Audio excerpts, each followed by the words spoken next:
अब मैं आपसे जानना चाहता हूं कि राजाओं की बात करते हैं, बात चली है तो सबसे महान राजा आपके शब्दों में, आपके हिसाब से किनको मानते हैं? वैसे तो महानता के पैमाने अलग अलग है ना। हम किसी चीज पे ले सकते हैं, पर मुझे अलग अलग क्षेत्र में अलग अलग है। इंडिविजुअल किसी को कोई दूसरा लग सकता है, सब्जेक्टिव है। मुझे एक राजा बड़े अच्छे लगते हैं इतिहास के अंदर, विग्रहराज चतुर्थ। पृथ्वीराज चौहान जो थे उनके ताऊ थे विग्रहराज चतुर्थ। उस बंदे का समाज को और इतिहास को देखने का जो नजरिया था ना, वो मुझे बहुत अच्छा लगता है।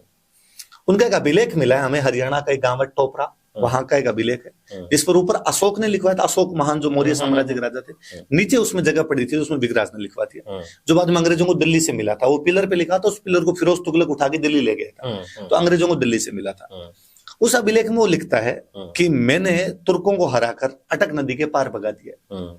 मैं चाहूंगा कि मेरे उत्तराधिकारी उनको अटक नदी पार ना करने दें, अटक में अटका के रखें। हाँ, अटक नदी पार ना करने दें। ये चीज दो बताती है। एक तो उस बंदे का नजरिया था कि ये लोग इधर नहीं आने चाहिए, सही बात। उस साइड के लोग इधर आएंगे, तुम्हारी संस्कृति को, तुम्हारे यज्ञों को, तुम्हारे मंदिरों को, तुम्हारी मूर्तियों को, तुम्हारी शिक्षा को बर्बाद कर देंगे। महिलाओं के प्रति, बच्चों के प्रति इनका नजरिया ढंग नहीं है, इसलिए प्लीज इनका ध्यान रखें। दूसरा, मुझे ये लगता है कि यार वो 1155 के आसपास की बात है, तब वो बंदा कह रहा है कि भारत की सीमा अटक नदी है, कि मैंने उनको अटक के पार भगाया, प्लीज उनको अटक क्रॉस ना करने दें। कालांतर में हम देखते हैं कि मराठों के महानतम पेशवा बाजीराव बल्लाल जब कहते हैं कि मराठों का झंडा अटक से कटक होगा, इसका मतलब ये भारत की वैज्ञानिक सीमा है, ये साइंटिफिक बाउंड्री थी। आज हम भारत की बात करते हैं पर हमारे पास अटक नहीं है। अटक अब पाकिस्तान के पास है। वो सिंधु की एक सहायक नदी अटक, जो एक मैदान बनाती है, अटक का मैदान। सिंधु पहली बार मैदानों में अटक में उतरती है, तब तक वो पहाड़ों के अंदर ही बहती है।